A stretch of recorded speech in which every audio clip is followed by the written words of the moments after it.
What's up, YouTube? Today we back at it. We got some F1 content on the original Assetto Corsa.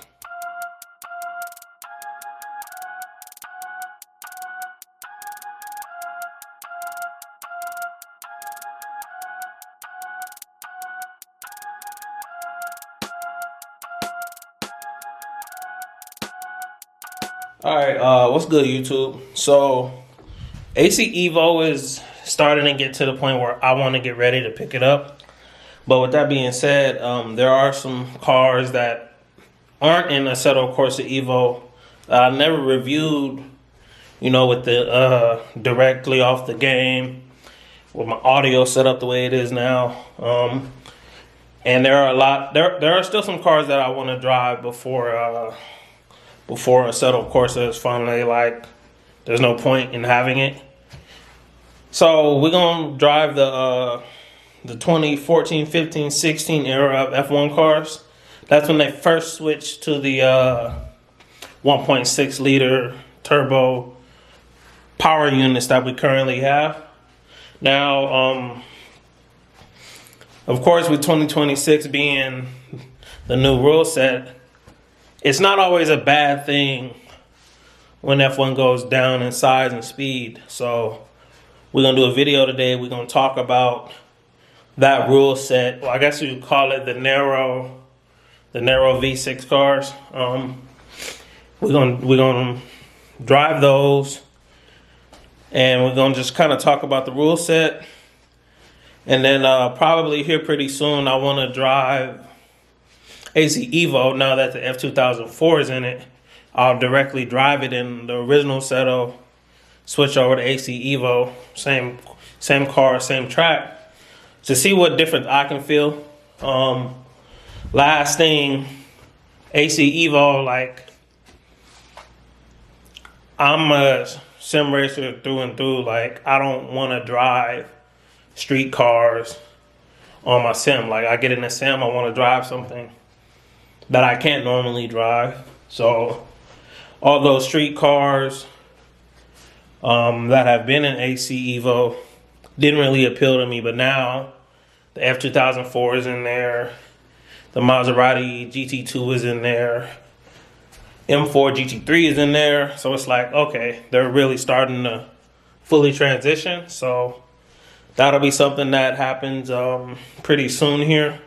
But anyways, let's go ahead and hop in the game. I'll show you the V8 era F1 car with the transition to the 1.6 narrow car. And then we'll kind of go from there. These are your two F1 cars. We're going to be driving this one here, which is a 2015 Ferrari SF15-T. Now it's the 2015 car, so I call it the narrow F1 turbo V6 era, and this was actually the start of the rules. But keeping it very brief, they cut the downforce, they changed the nose, so these cars got slower. They got more, in theory, more torque, more power, but and actually more top speed too. Kind of the same way these new rules are supposed to be, compared to the ground effect era that's currently in. So it's we're kind of going down a similar tread, but no beam wing here, and lower noses, because the high nose cars, though better for the floor, a lot of accidents would happen, and these cars were getting shot into the air. So that's why we have these low nose designs now. But anyway, let's go ahead and go on track. We're going to go to Silverstone, and we're going to check this one out and see how quick we can get compared to the race that year. Alright, now one of the things about this engine is there is a ton of hybrid modes and different power modes, but the part that I always hated, and it is a torque monster, But being a 8 speed, they had to do a lot of like fuel conserving and like a lot of short shifting. But I am gonna put it in its max power mode and see how it does. But I decided to drive this car mainly because it was something I didn't review when it came out. And like I said, with us getting ready to move on to a new engine, I figured I'd drive the start of that rule set. Now, it's an 8 speed, but I remember that first year, a lot of manufacturers could not touch Mercedes.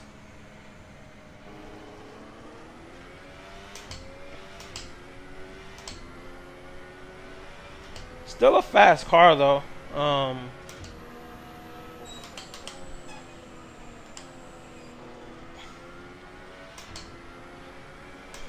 Obviously, they did end up switching to wider, faster cars, and eventually ground effect cars. Another thing, who was the team? I think so. This car, it was actually Sebastian Vettel and I want to say Kimi Räikkönen.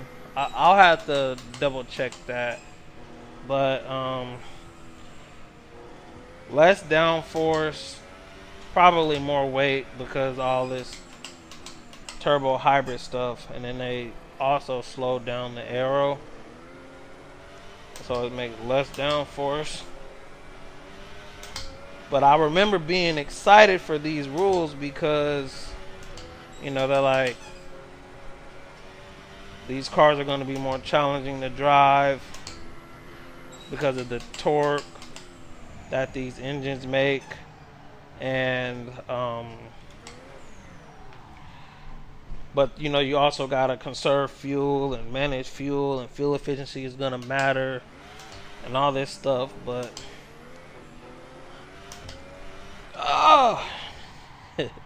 you cannot, and they are challenging to drive, right? So by that sense, I do like them. But anyways, I'm gonna go off camera. I'm gonna go off camera and see where I end up. Last thing, the wheel, it's similar to the SF1000 that I actually had for a little bit there. I ended up selling it and that T300 because I didn't think the T818 was worth it, and I didn't want to have a bunch of plastic to have to deal with. Anyways, I'm gonna go off camera and see what laps I can put down. The car that ended up coming after this ended up being my favorite rule set. So we'll cover that next. But it is a very fast car. Hit 190 pretty easy. But like I said, there's that hybrid component of these that you're supposed to like manage. That not my favorite thing. Anyways, I will be back. Alright, real quick before we get back on track, I did want to highlight a couple things and the similarities between the V8 era and this era compared to the ground effect era and what's coming next. Now, one of the things that I was looking at, you know, with the engine,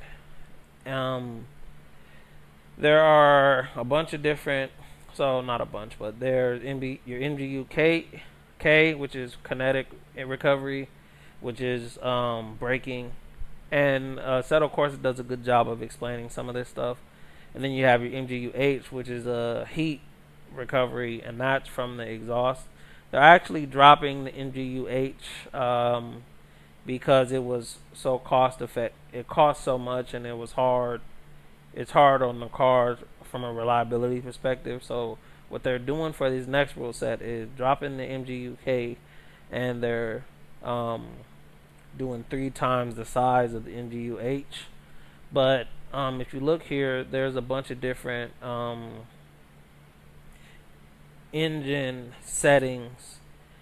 Now, obviously, if you charging, that means you're getting. So let's say you're racing, you put it in charging because you're waiting for the car to get light and put on super soft tires, and you're going to push. That's kind of what you would do that for. But there's a bunch of different modes. We're gonna go hot lap because I'm literally just pushing for a lap time. And we're gonna go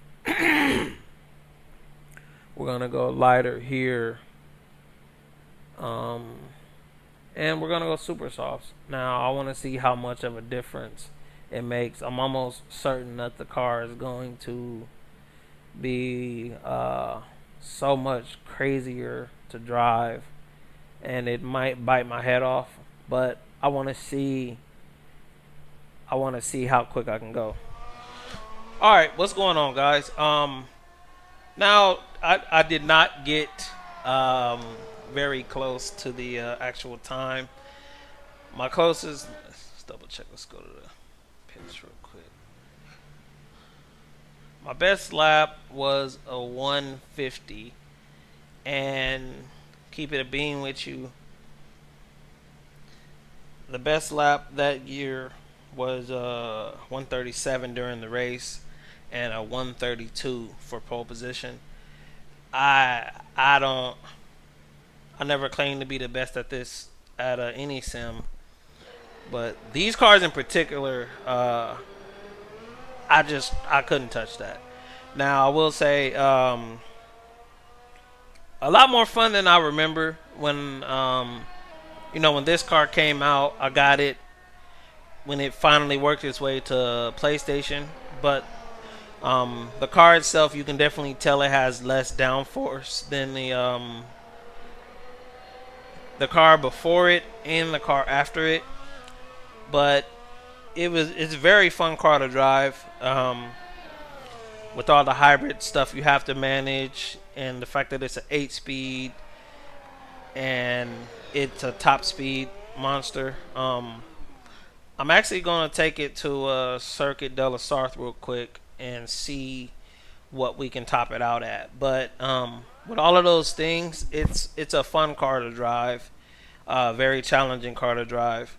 I'll always admit, for me, it's easier to drive the aero stuff, because the aero stuff, you're learning your techniques, and you're learning your and you kind of working with the car. The car has its limit, and it's way further than you think it is. But when you throw in that much torque, it's a lot harder to manage, and it excites me for the 2026 cars. The current ground effect cars, they're really dependent on setup and the floor being happy with other cars around the different time periods. Setup matters more, driving technique matters more. So, and yeah, it was a handful. Like I said, you can see it in the shots as I'm driving. Like, it wanted to step out so much. I even went into the setup and I added 2 extra degrees on the rear wing, and it's still, just because of that torque get going, man. It's it'll bite you for sure. But anyway, I'm gonna do the 2017 F1 car next. So let's go out real quick. I'll show you guys that. Look at that, 150.185, not fast at all. But I'll show you guys really quick. This is the not the fastest era ever. Um, I guess technically you could say the third fastest era ever, and that is 2017 and 2018. Um, I'll talk about a little bit more about these cars because this is going to be the next F1 car that I drive. But anyways, let's go ahead and it got the shark fin, the low rear wing, the ultra wide front wing. Well, not the widest front wing because the 2019 through 21 cars are actually wider, but the super complex front wing, super complex barge boards, shark fins. That's actually going to be the next car I drive. But let's just real quick, we'll run on track at Le Mans and see what we can get for top speed with that SF15. Alright, we got a very, very low arrow. Let's try this again.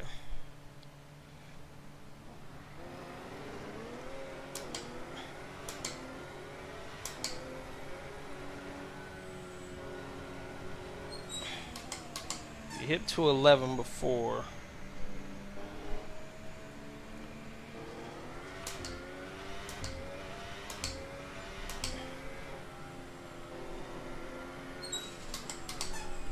I ain't gonna lie, seeing this car makes me miss the SF1000 wheel I used to have, simply because it's a Ferrari wheel. It's a Ferrari F1 car, and I'm like, damn, I actually did have the F1 wheel, and it was just so ergonomically like perfect. Obviously, because it's a replica of an actual Formula One wheel. So we already went past our old top speed. Not by much. 215. Yeah, not by much. But anyway, I mean, that just still, like, the point is proven, because it has less downforce, because it's smaller and skinnier, it's gonna have a top speed advantage, which is the same thing these new cars are gonna have. With that being said, comment your favorite race during, we'll call it the skinny era of these of the single turbo V6, because everything got wider and faster, and then we got the ground effect cars after that.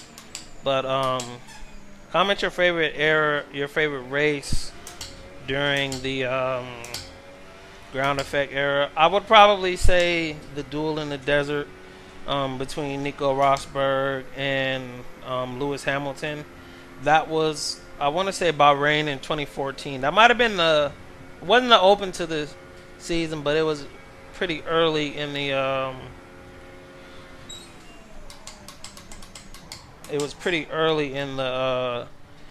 V6 turbo era. Like I said, the skinny era.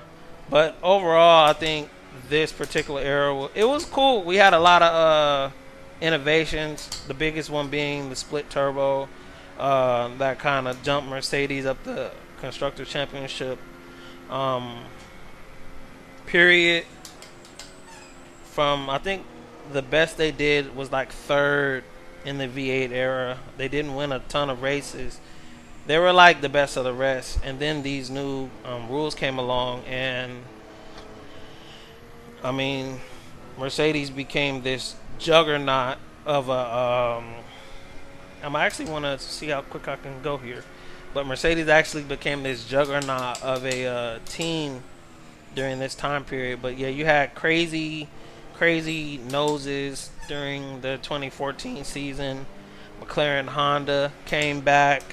So it was a fun period, even though it's kind of looked down on in some ways. Like I said, they didn't sound as good as the V8s, and they're not as fast as what came after this.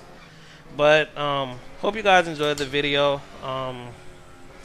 Stay tuned for more. Like I said, I'm currently getting my last fun out of regular Assetto before I switch over to AC Evo.